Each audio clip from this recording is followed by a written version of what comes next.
when you're going out, just be careful.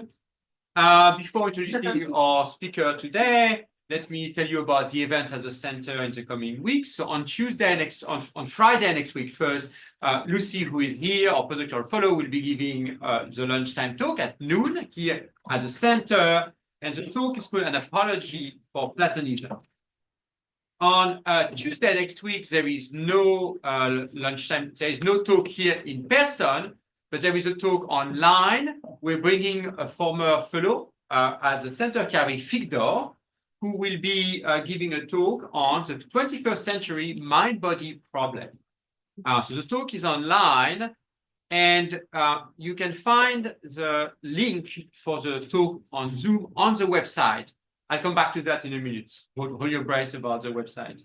The first talk in the annual lecture series will be given by my colleague, Maureen Lichtveld, who will be talking about risk-benefit analysis in public health, whose risk, whose benefit, on Friday, January 31st. Now, when I mentioned the website, we have a technical issue with the website. Now, Pete closed the website, except if you're in Pittsburgh, at the University of Pittsburgh. So anyone not at the University of Pittsburgh cannot access our website.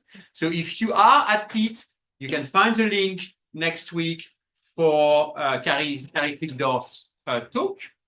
If you are not at Pitt, we will advertise the link on social media, on mailing list, and in other ways that you can access her talk, supposing that the issue with the website is not resolved by Tuesday, which I expect it won't.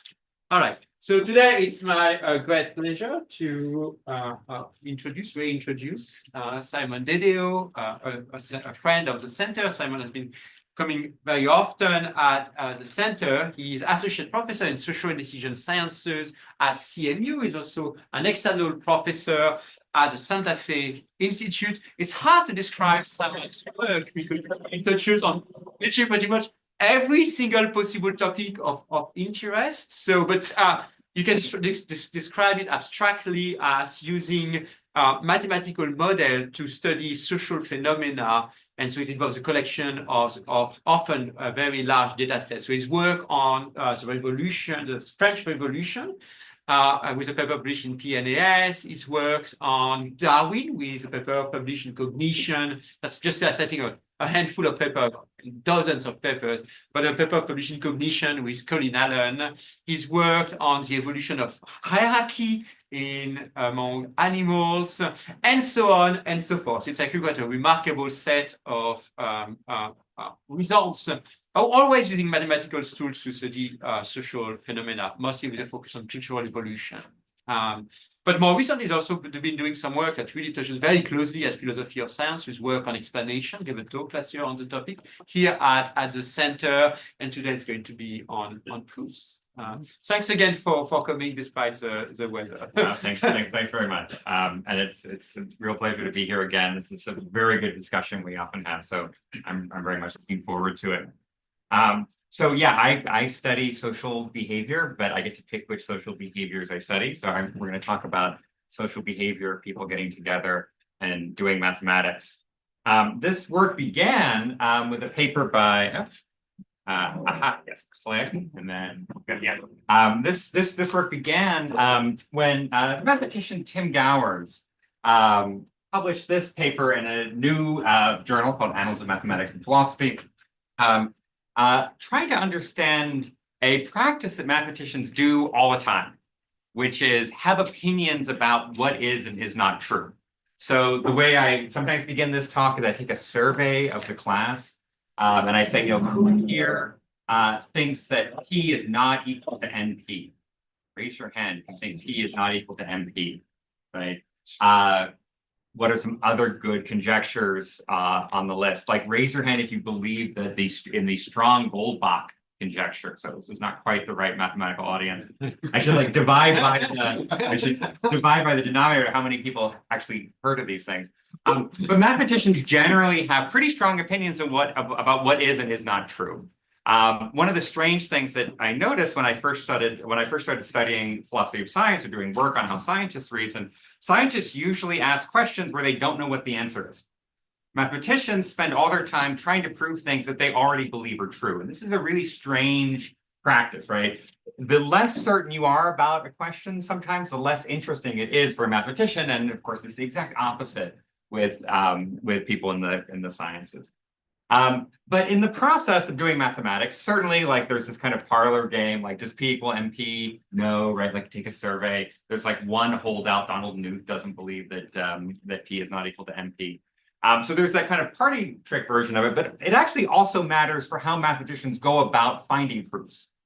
Because as you're trying to prove something, basically what you're doing is you're sort of looking ahead and saying, well, I want to prove A, and B implies A. So if B is true, okay, like let's try to prove that. Of course, that relies on having some intuition about whether or not B is true in the first place, right? So when we talk about having intuitions, Tim talks a lot about sort of very big, large questions, like, the Goldbach conjecture, P equal MP, things like that. But I think this actually boils right down to daily mathematical practice. And when I talk to mathematicians, which is a really pleasurable activity, it turns out, when I talk to mathematicians, they do this too, right?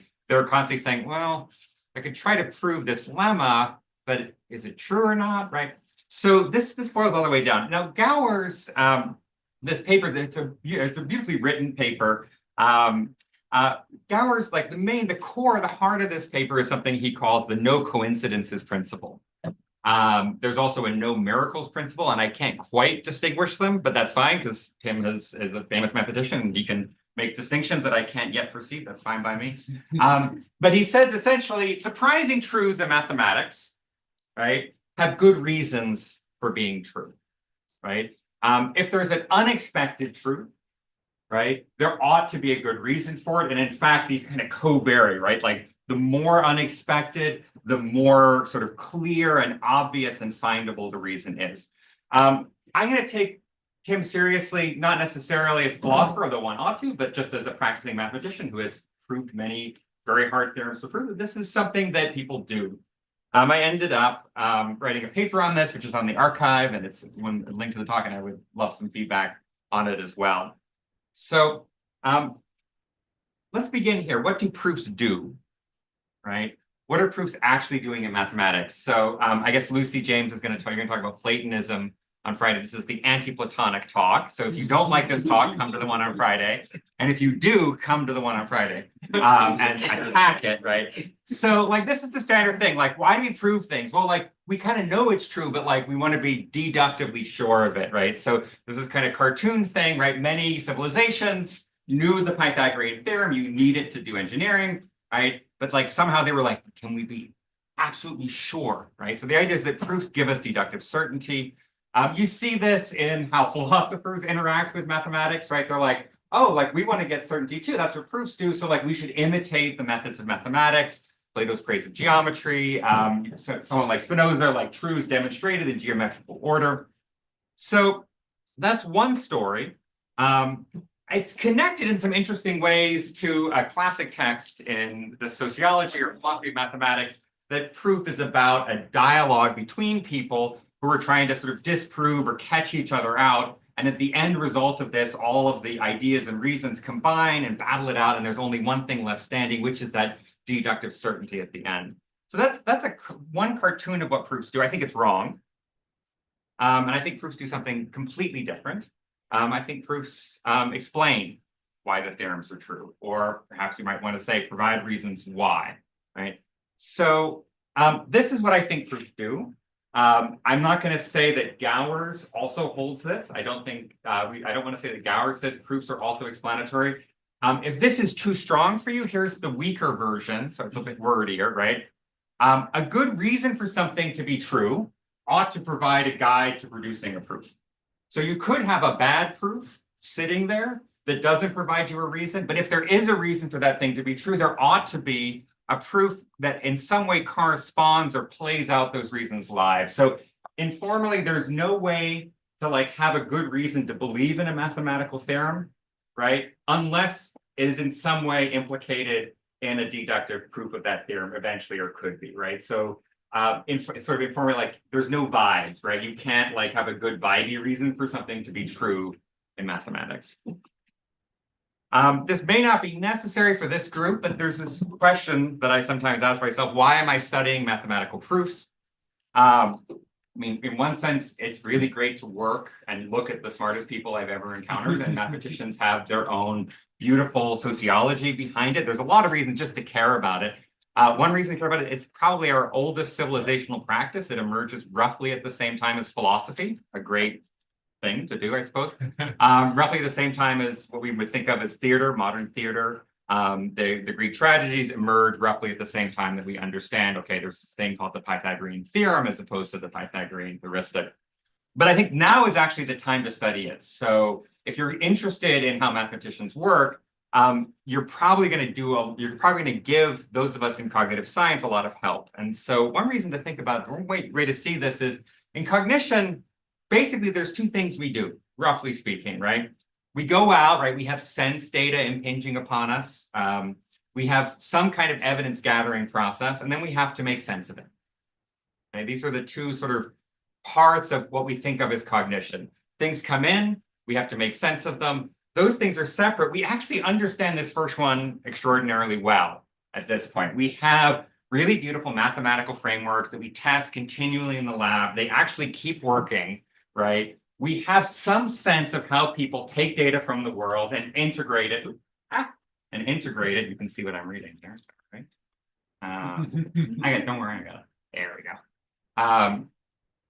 We can see how they integrate the evidence and update their beliefs, right? So this is called Bayes' rule. This is the Bayesian revolution in cognitive science. People like Tanya Lombroso, Tom Griffiths, Josh Tenenbaum. At this point, we understand pretty well. If you know what somebody's model of the world is, you can predict pretty accurately how they're going to behave with incoming information or incoming sense data.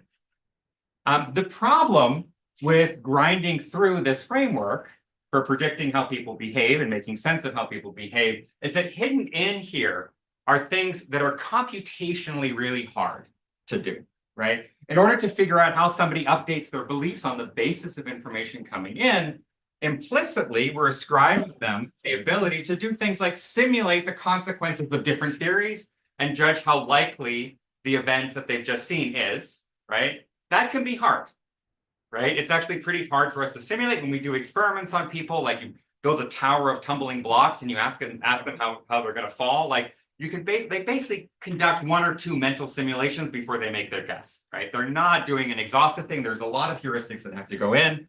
And even if you can do this, right, the denominator on Bayes' rule is even worse. It's called, the physicists call it a partition function. This is even more traumatic, right? These two things here are extraordinarily hard. When we do tests in the lab, when we test how people respond to bits of information, like, oh, you give them a conspiracy theory, you give them some evidence for and against it, you see how they integrate them. We usually give them really simple problems where these things aren't really at stake.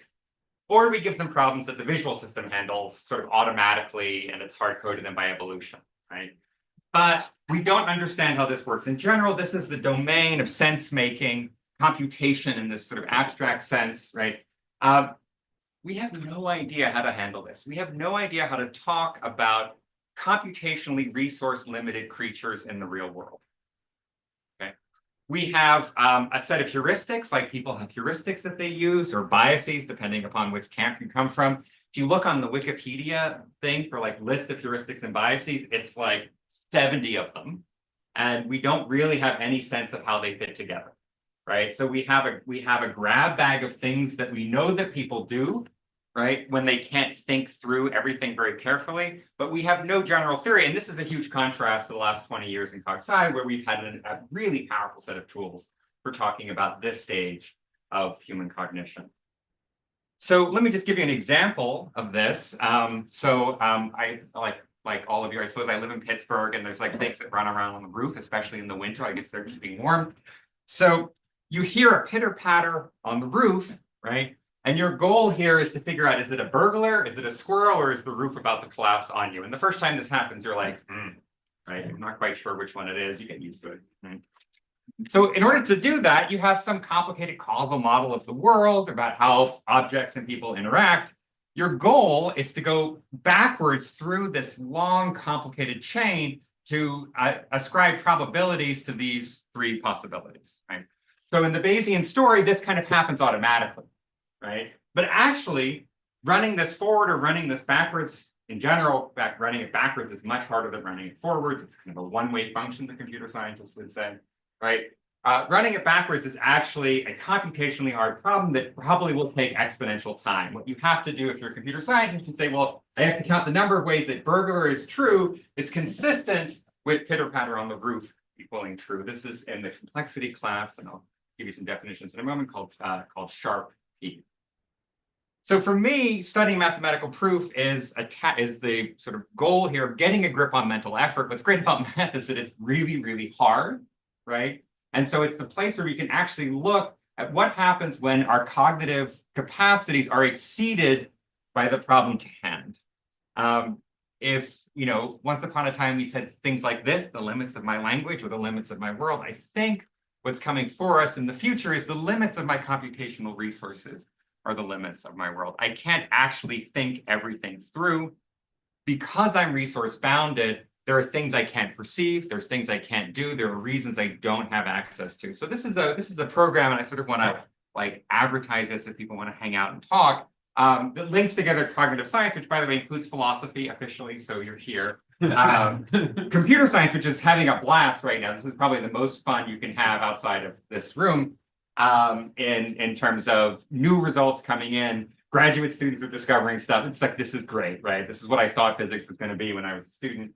And also, finally, people in economics are starting to realize that, okay, allocating resource under constraints is what they do for a living. So there's a lot of really interesting work coming now from people in economics about how we do. So mathematics, I would say, is the ultimate test case for any kind of theory you have. And by mathematics, I don't mean the kind of vibey mathematics that physicists do, but the mathematics where you actually prove things, right? So pure proof-based mathematics has survived for thousands of years. We still do it. It's a tiny fraction of our sort of educational system. So I checked, I don't have data from the University of Pittsburgh or CMU, but I did check Harvard. So 5% of Harvard undergraduates major in proof-based mathematics, pure mathematics. It's about the same as the number who major in classics. So it's it'll survive, but it's sort of hanging on. This is a paradigmatically mental activity. We have to grasp these ideas. It's paradigmatically non-contingent, right? So the proofs in mathematics don't depend upon the universe or the physical world, at least, being one way or another. It is actually quite widespread. So most people had some exposure to something like Euclidean geometry, propositions, deductions.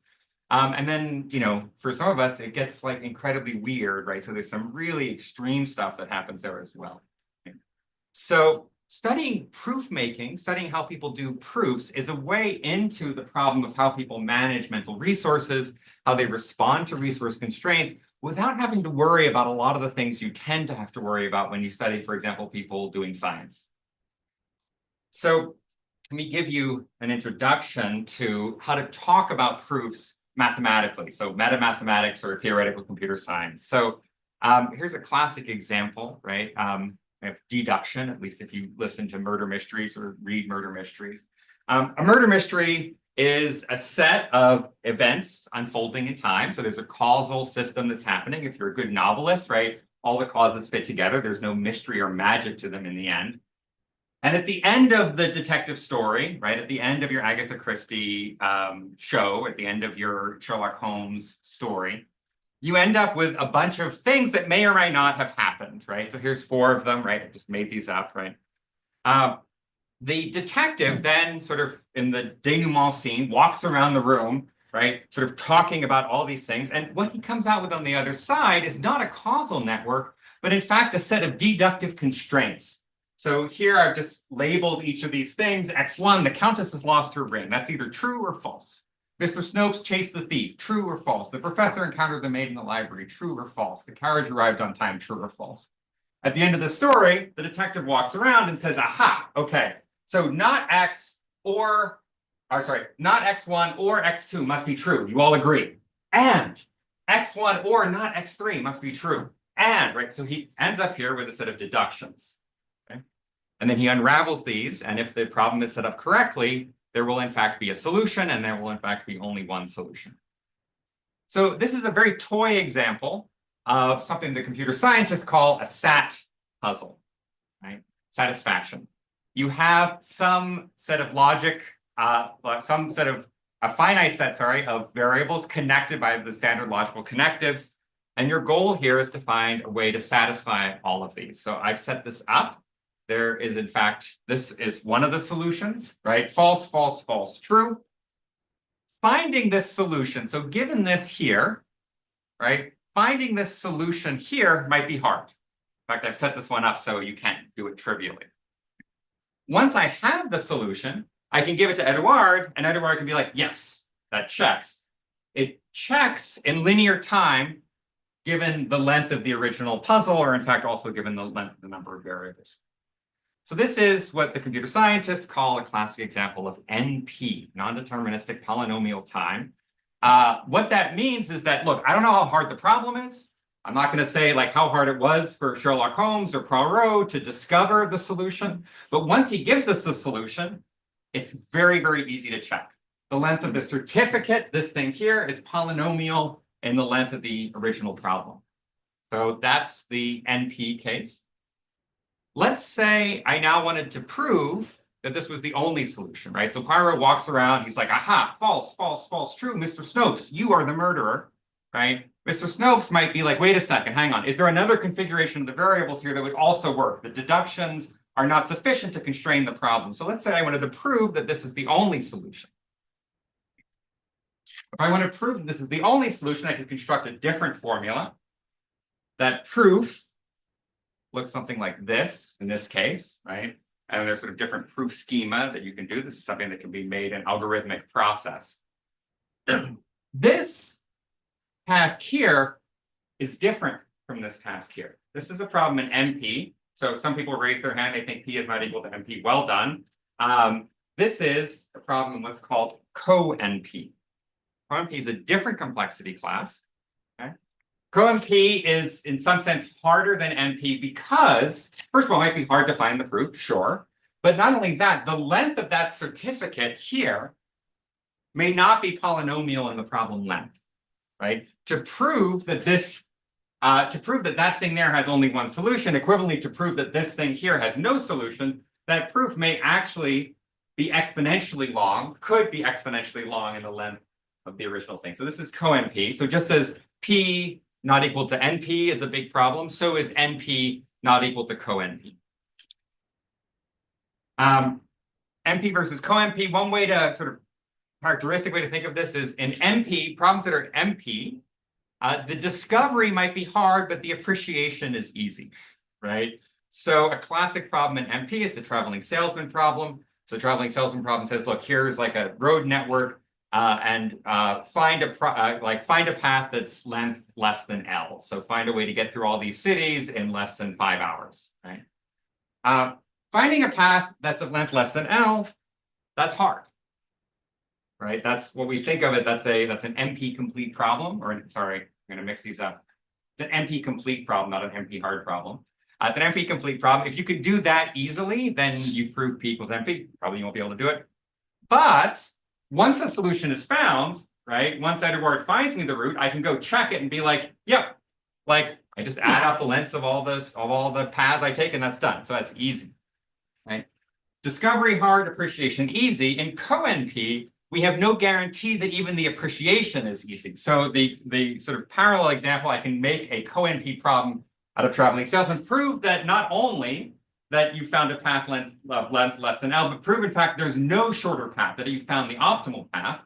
In this case, and you can even get a sense of it, like how would I prove to you that I found the shortest path? Well, Christ, I mean, I could just enumerate all the paths, but that's exponentially hard. Is there some shortcut? The hope that there's some shortcut is the hope that NP equals co-NP, but it probably doesn't. So I've given you here an example of a complexity class distinction. Mathematics, in fact, despite what tends to be said, mathematics is actually, at the very least, falls in co-NP and not just NP. So here's my original puzzle that I gave you, that little detective story mystery, right? Let's say I want to prove that this has only one solution. It turns out that there are sort of 4 different ways I can attack that problem. If I attack it via x2 or x3. So I can split, I can say, okay, try x1 true or false, and then see what happens. Try x2 true or false, see what happens. These are each of these four things you might think of as very toy models of proof strategies. If I use these proof strategies here, my proof is shorter, right? So one way to think about this in a cartoonish, sort of mathematically modeled version is that these variables here, cutting on these variables first, provide better reasons, right? So one way that you might say this, if you actually play out these different proofs here, you might say, look, here's my proof. It focuses on x2 because really x1 is just a distraction. Don't look at that first. The real crux of the matter is x2, or perhaps in this case, because these are both equivalently good proofs or equivalently short proofs, right? Maybe it's like the, it's really it hinges on what Mr. Snopes was doing, or really it hinges on what the professor was doing. Everything else, like you leave that till later, you can see what the reason for the existence of a single solution is. Informally, what I've given you here is a kind of mathematical, sometimes parlor game, but often something more than that, which is people trying to find increasingly short and succinct proofs for things, in fact, they already know. So Mark Lang, who's done some work on mathematical explanation, I think would agree with this, that shorter proofs, in some sense, give you better access to the reasons behind the truth of the theorem.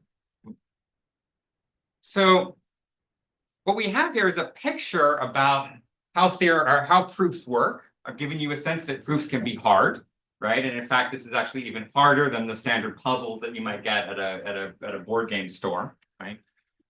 Let's take this one. This is actually an example from Timothy Gower. So this is the Goldbach conjecture, the strong Goldbach conjecture, but the weak one's proved, so now it just gets to be the GC. Every even number larger than 2 is the sum of 2 primes. So for Gower's, this is something that basically every mathematician believes, right? There's lots of reasons for it, reasons that he says there's sort of this kind of statistical evidence for it to be true. When he says statistical evidence, he means something a little bit deeper than like a chi-squared test. There's a weak version. Every odd number larger than 5 is the sum of 3 primes. That was actually proven in 2013, right? So we widely believe this to be true. Under the Gower's account, right? If it's false, there better be a good reason for it. This is his no coincidence principle.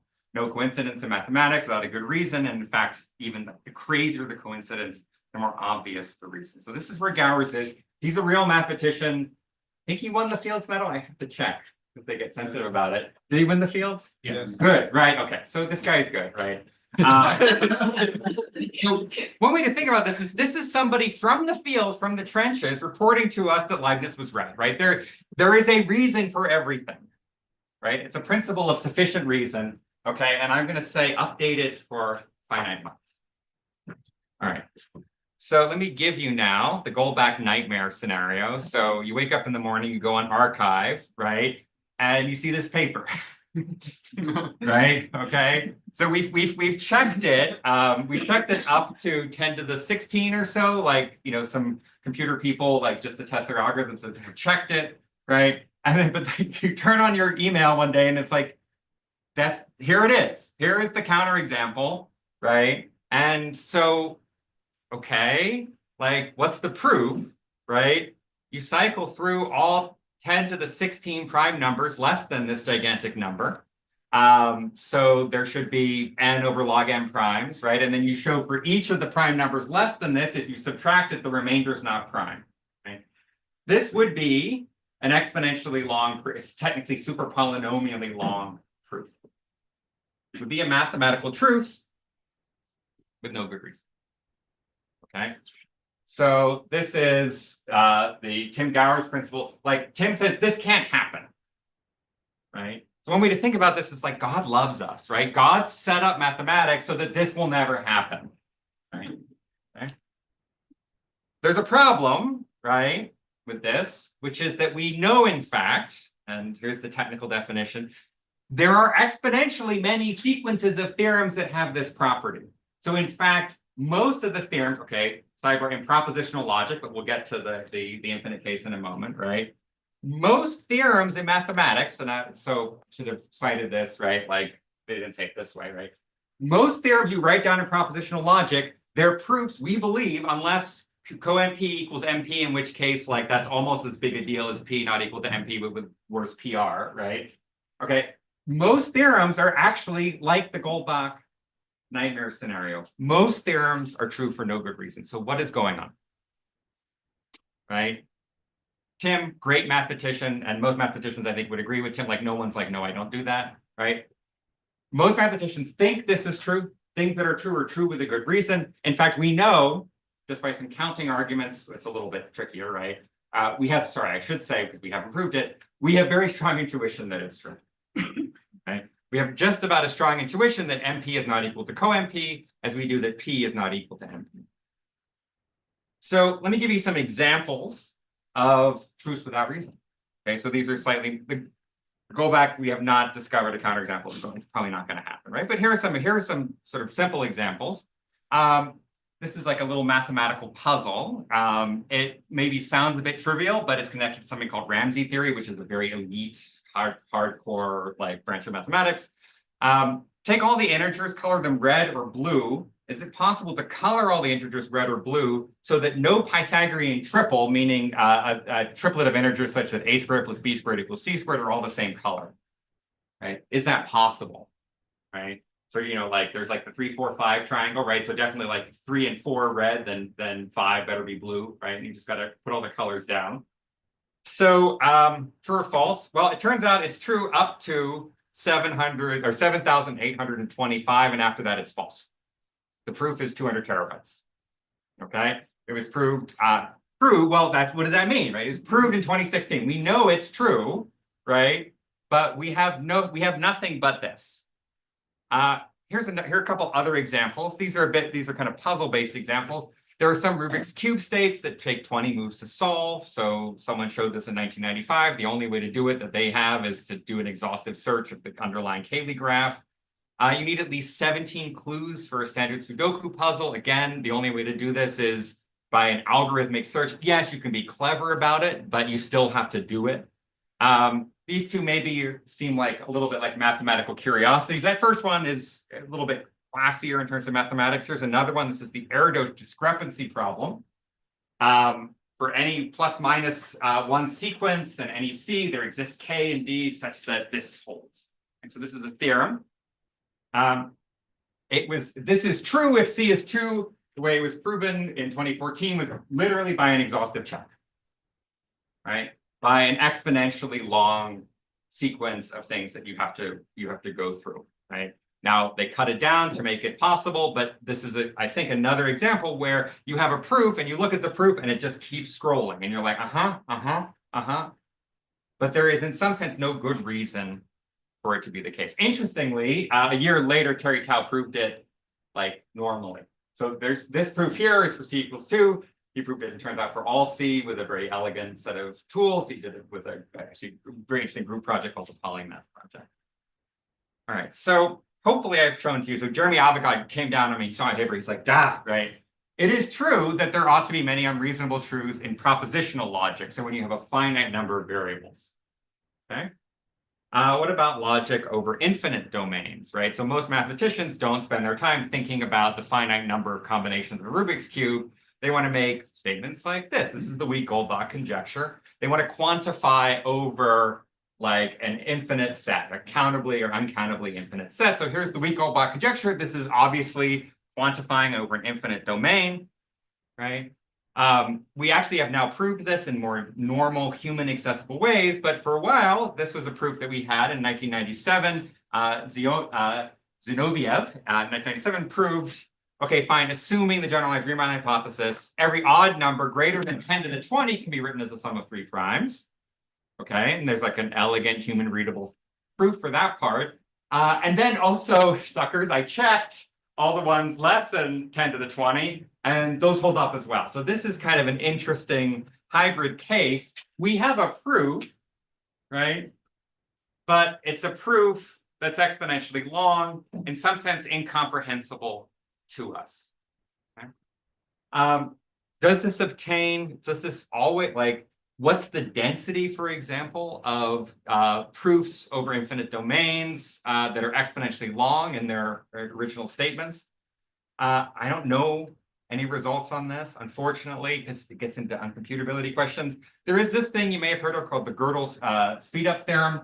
There are short proofs at order n+1 with only exponentially long, and in fact, even more powerfully, uncomputably long proofs at order n, right? So if you're working in first order logic, there are proofs that you can't do, okay, that take exponentially long time to do, but that are really easy at second order logic, and there are proofs at second order that are really easy at third order, and so forth. So it's a little bit of a backwards chain here to show that there are some of these are sitting in there. I think it's a bit weak because we don't know about the density. These could be very rare, right? These kinds of results here, they're sort of like the results that we got in metamathematics about things like, oh, like are there true but unprovable statements, right? This is not true but unprovable. This is like true and extraordinarily hard to prove, but it's a bit trickier to talk about the density of those things. We know certainly when it comes to proving things in propositional logic that the things without good reasons, the things that are exponentially long or worse, those are dense. If I just write one down at random, I'm going to probably get one, right? With some very non-zero probability, all right? So here we are, right? Why does the Gowers reasonable truth heuristic work, right? And the obvious answer is it just doesn't, okay? It's not true, right? There are many mathematical truths that are true for no good reason, right? So then you say, okay, well, you know, why? I mean, didn't Tim notice, right? I mean, he's really good. Like, why didn't he notice them? So there's two answers you could give. One is whatever search process a real mathematician does, it sort of manages to like not stumble upon them, right? It manages to kind of squirm around them. That's kind of nice, but it turns out that's impossible. Because if you had a heuristic or some kind of method for avoiding all of the long proofs, that would actually itself be a really powerful computational ability that we probably don't have. You'd have essentially an oracle because, in fact, bounding the length of a proof from below can be as hard as finding the proof itself. Okay, so that one can't be true. Okay? So secretly, probably what's going on is this. We actually encounter the mathematicians as they're grinding away in their lives or whatever, playing in the fields, right, in the Platonic fields, they actually encounter these unreasonable truths, right? They look at them. There's no reason for it to be true. They assume it's false, okay? Because it would be a coincidence if A was true and they can't see a good reason for it, right? So they assume it's false and they're like, ooh, that could be interesting. So they try and prove it's false. They can't because let's say they're consistent. They can't prove it's false, right? And they grind away for a while and they fail and they're like, it's probably too hard. And they give up and they go in a different direction. Which is kind of wild, right? That's really strange. There's a hole in my argument, right? Which is we don't know the density for quantification over infinite domains. It's true in the propositional case, okay? Something really strange. So again, if you talk to mathematicians about how they actually prove things, they're like, yeah, absolutely. Like I think something's true. I would be really useful for my lemma. I think something's true. I try to prove it, like, and I just can't. And I just think I'm not smart enough or whatever. This is not like the right angle, right? And I move on to something else. But actually, we might be bumping in the dark. We're bumping in to falsehoods we think are true. But because we're honest mathematicians, we don't actually we don't say we prove them because we never can. So this is the opening slide, right? It's like math has dark matter. It actually has like layers of dark matter here, right? So first of all, there's all mathematical truths, right? But whatever, you all read Gödel, Escher, Bach, so you know that in fact, the space of all provable mathematical truths is smaller, right? So out here, this is the Gödel zone, right? This is stuff like the continuum hypothesis, right? Certain, Henry-Putnam-Diophantine equations, right? Fine, right? I don't know any mathematician who's like, oh, I got stuck because I was trying to prove something that is true but unproven. No mathematician, I think, ever will say that, right? Some reason these ones don't seem to affect mathematics that much. I'll just put that out there as a sociological factor, a historical factor. That's all provable mathematical truths. Inside are all the efficiently provable truths. So things that are potentially true for a reason, right? And in fact, it's even worse than that because we're sitting in here, right? All truths whose proofs relate to human perceivable reasons. So just because you have a short proof doesn't necessarily mean that the reasons why that thing is true or perceivable to you, right? So that's kind of where we're sitting in this tiny little corner. You know about this. The point of this talk is this, and also we'll get to this now, is the gap between here and here. My friends in mathematics want me to talk about AI because everyone is trying to do basically take all the automated theorem provers, like tie it into an LLM and get things happening. Interestingly, right? If we augment our mathematics with automated theorem provers that go out and hunt things down, we might actually, this would be really weird, we haven't done it yet, right? Maybe the four-color theorem is one example, right? Where we actually start using as lemmas, right, mathematical truths that we know are true because the machine has proved it with 200 terabytes of work, but that we just don't understand, that they're just kind of floating around as these freestanding lemmas derivable from the axioms, but in some way sort of incomprehensible to us as a matter of mathematical logic, right? So we don't know what's coming next. This could be really cool, right? Doing mathematics with lemmas we don't understand. So let's talk briefly about this gap here, right? How proofs provide reasons. So fundamentally, an exponentially long proof, we assume we can't find reasons for it. We're trying to find short proofs where we can examine it. So how do these reasons work? I'm gonna just, I only have 15 minutes, so you can't chase me out of the room before I finish this slide, right? I'm just gonna say, like, what are they're just causal. I'm sorry, okay? Explanations are causal. To explain X is to lay out the things that caused X. All right, and we can fight, and I would love to fight, right? So what are the causes? Well, I read some philosophy on the way over here. So I've learned that there are 4 types of causes. Efficient causes, right? Final causes, formal causes, material causes, right? And I want to take one more step, and this is something we know a little bit from in the psychological space. Like, who knows what cause truly is, right? If it's, things bumping in the ether, right? Atoms swerving in the void, right? But the way we grasp causes, I would say, is through secret counterfactuals. Secretly, we're doing some kind of counterfactual, right? So efficient causes are the easiest, right? Like the tank exploded because the pressure rose too high. Secretly, we have a counterfactual where the technician monitored the pressure and didn't let the pressure get high and the tank didn't explode, right? Final causes, evolutionary biology is the classic case, right? In the world where, like the wings feed back because it makes the flight efficient. That seems like God loves the bird. It turns out Darwin showed us how to cash these out. But the counterfactual is in the world where the wing was blunt, the species would have been caught by hawks and we wouldn't have it. Formal causes, maybe you get this a little bit in physics, physical sciences, right? The protein misfolds because of the methyl group in a world where the methyl group was absent, right? Material causes, right? Like it's strong because it's titanium. I don't know if we do this anymore, right? In a world where it was made of paper, right? It would have folded up. So the way at least we navigate reasons why, I would say, and we can fight about this. This is a scientific question at this point, not a philosophical one, because we're asking how people actually give each other reasons why, right? Do we do it in mathematics? Well, you might think we do sometimes because we have proof by contradiction. A is true because if A were false, 1 + 1 would equal 3. So A is true.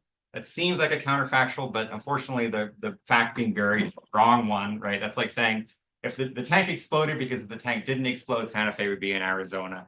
The wings were swept because if they weren't, fire would feel cold, not hot. Fermat's last theorem is true because if it was false, 1 + 1 would equal 3, right? We're varying the wrong thing. The counterfactual needs to vary the thing doing the explaining, not the thing to be explained. The explanandum and the explanans, I mix them up, right? So in general, we want the counterfactual to vary the thing that's explaining it. You might say, well, that's fine, right? Theorem T is true because of axiom A. If we didn't have axiom A in our deductive system, we would not be able to prove theorem T. That's why this theorem is true. So, well, yeah, but ZFC, right? Foundations of Mathematics is only 9 axioms.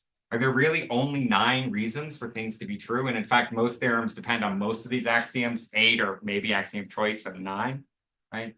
That doesn't seem to work. There are more than 9 reasons in mathematics, I would say, right? And even more than 2 to the 9 reasons, so subsets, right?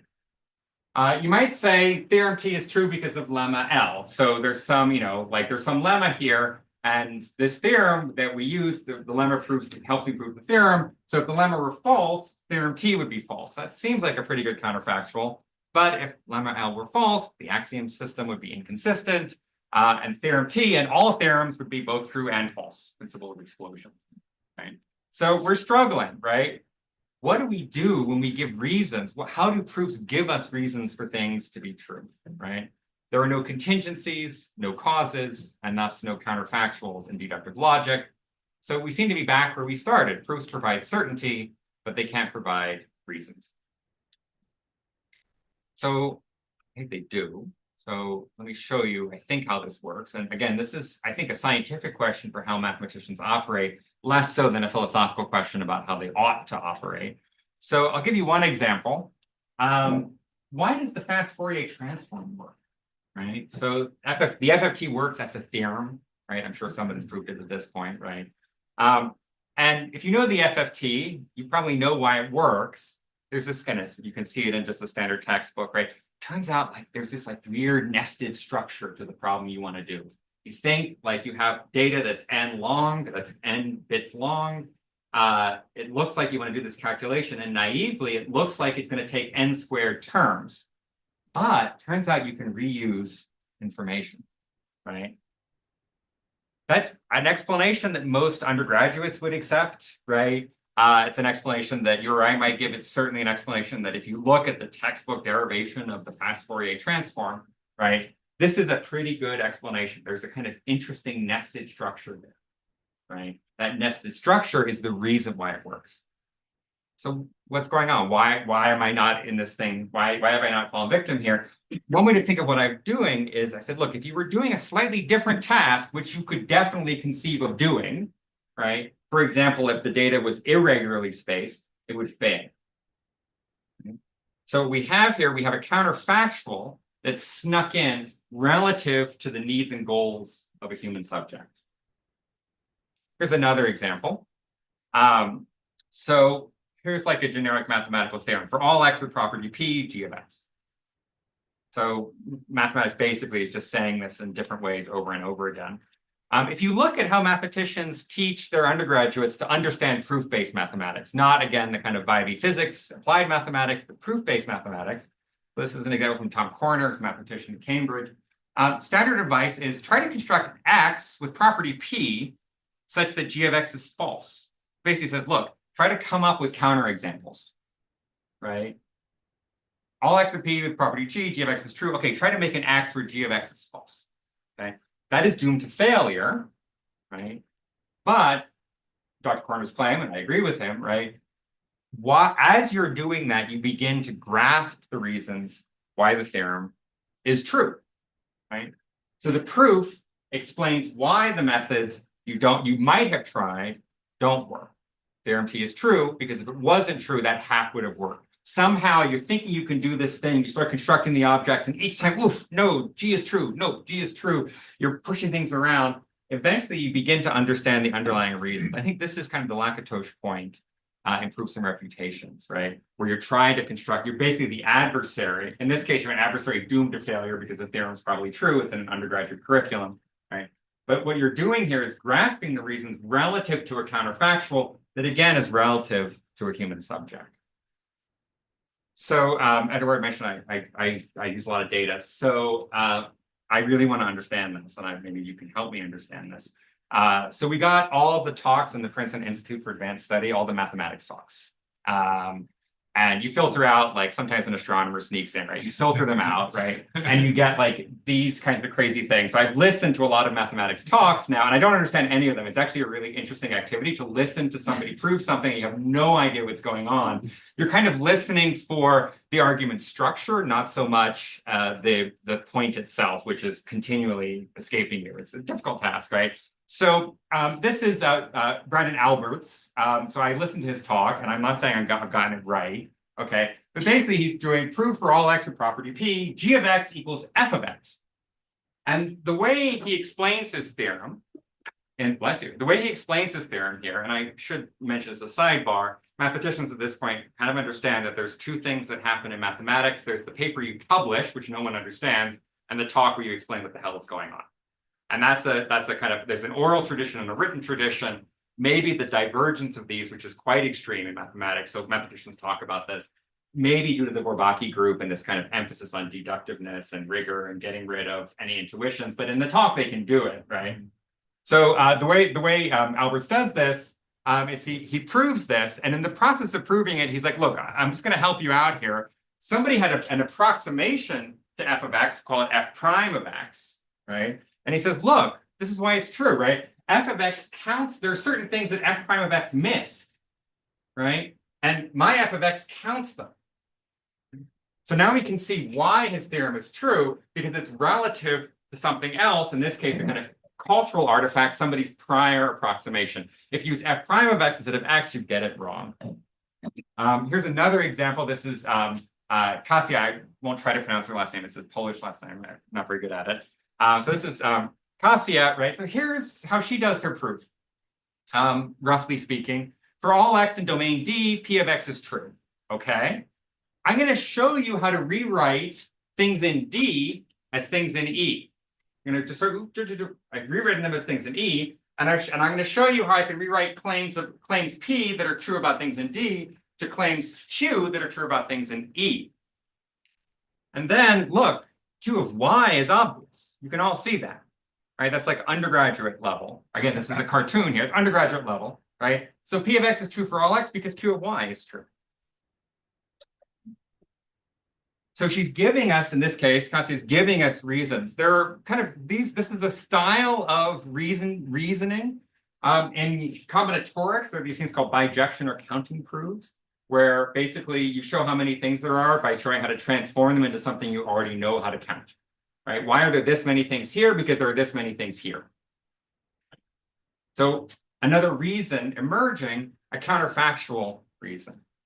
Having watched lots of these talks, these are kind of, in some sense, exceptional talks because they bring the reasoning to the fore. Here's kind of, this is another one, Junliang Shen, talking about some very esoteric things in like motives and growth and deep level stuff, right?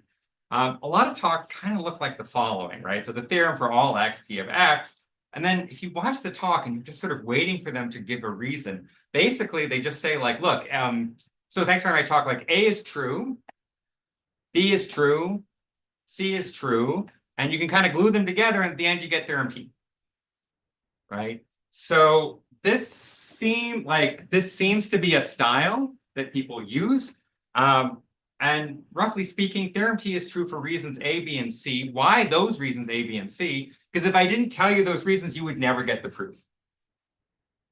These are the reasons that you need to have in mind. I'm going to draw your attention to these facts, kind of an attentional divergence. I'm going to draw your attention here, and then here, and then here, right? And you can now yourself kind of fill in the gaps. So A, B, and C are the reasons why, not the axiom of choice or whatever, like the reflexivity of equality. I think this style here, so people who study mathematics kind of complain about this. You go to math class, right? You go to someone's talk, and it's just like, they're just listing facts. How did they know those facts, right? It's very hard to get the gist of how to prove things by going to these kinds of lectures. It's related, there are people studying how people solve puzzles, right? So like how people solve the Rubik's Cube puzzle, for example. And psychologically, one of the claims, this is Curtis Krakauer Grochow, one of the claims is that how people solve these is they're kind of these landmark stages in the course of getting to the solution. If you can get to each of the landmarks you're set, you know the landmarks. So you might think of this as kind of providing landmarks in the proof. I mentioned that these kinds of talks, and I'm not saying Junliang is doing this, that's just how it seemed to me. I think it was so high level that presumably the reasons were a little bit like, I couldn't even perceive them because they were happening so fast. But this does happen, right? So you might think of this as a little bit of a gap between discovery and explanation, right? So Alberts gives a talk with this kind of nice sort of reason why. It's like, oh, look, like f prime of x is not bad, but notice it's miscounting. I'm going to correct the miscounting, so that's why it works. F of like g of x equals f of x because it corrects the miscounting that you would have used if you used f prime of x. But there's kind of a gap here, right? These reasons, Albert's reasons are kind of reasons that you might say emerge on the way to a proof. Like it's quite a generous discussion that he's given because he's basically talking through, maybe it's a fictional reconstruction of what he did, but he's kind of talking through how to prove things.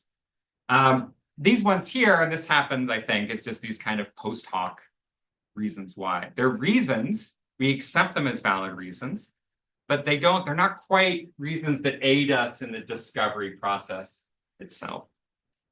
So where am I in this story about how mathematicians provide reasons? I think fundamentally, and this is sort of strange to link these together, I think actually proofs are narratives. I don't think they can't be causal stories, right? I think they're narratives. In complex, computationally limited tasks, the reasons we give for deductive truths, and I might say this is also the case in the deductive truths you might arrive of in philosophy, right?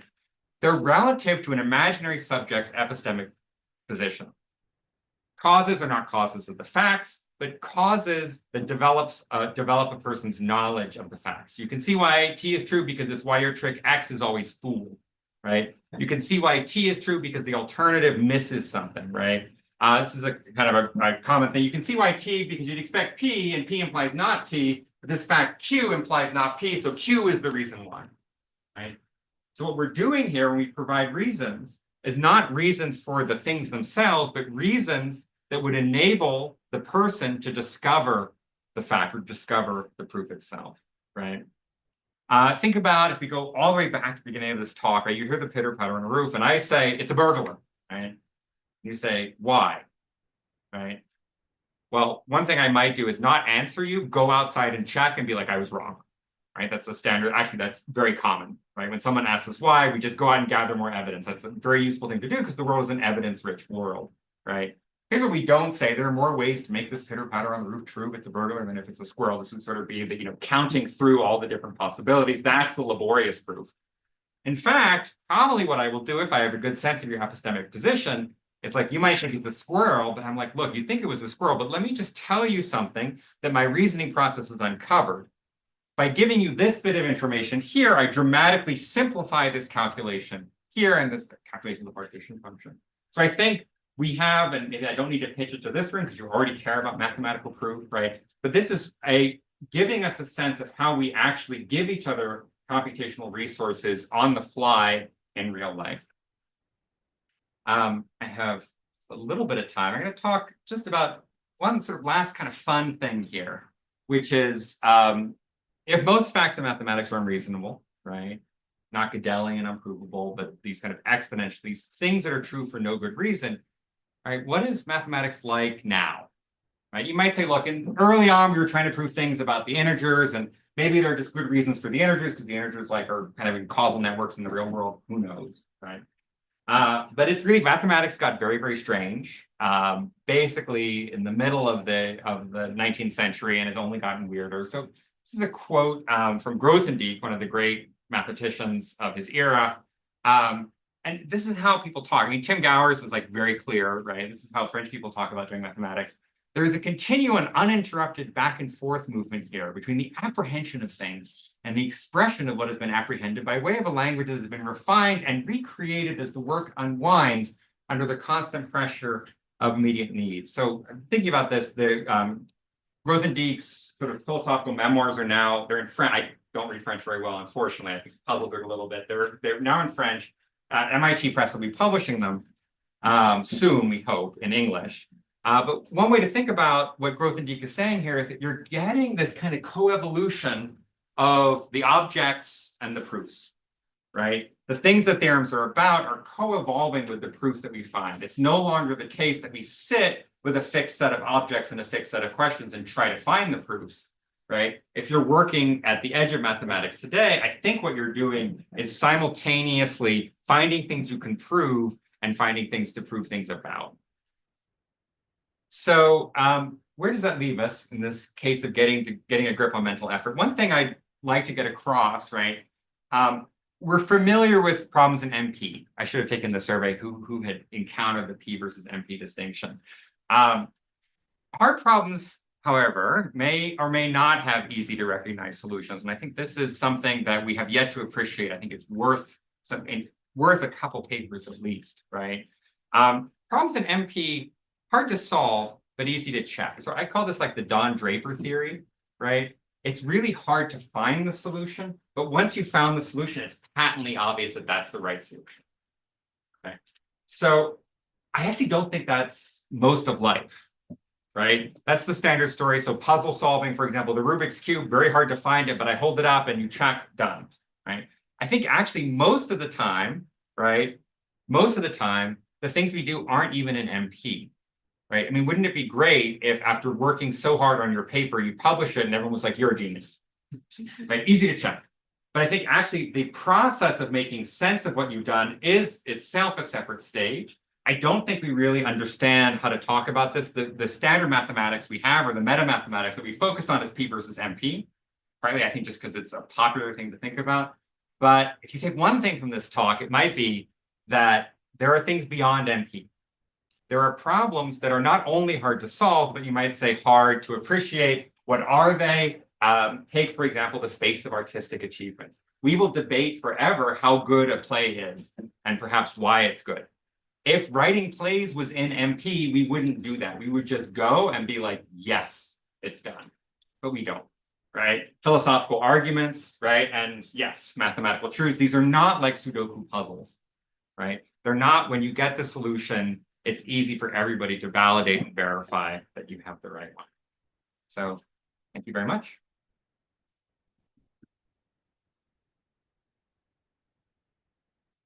We'll take a 2-minute break, and then Diane will have to do the Q&A.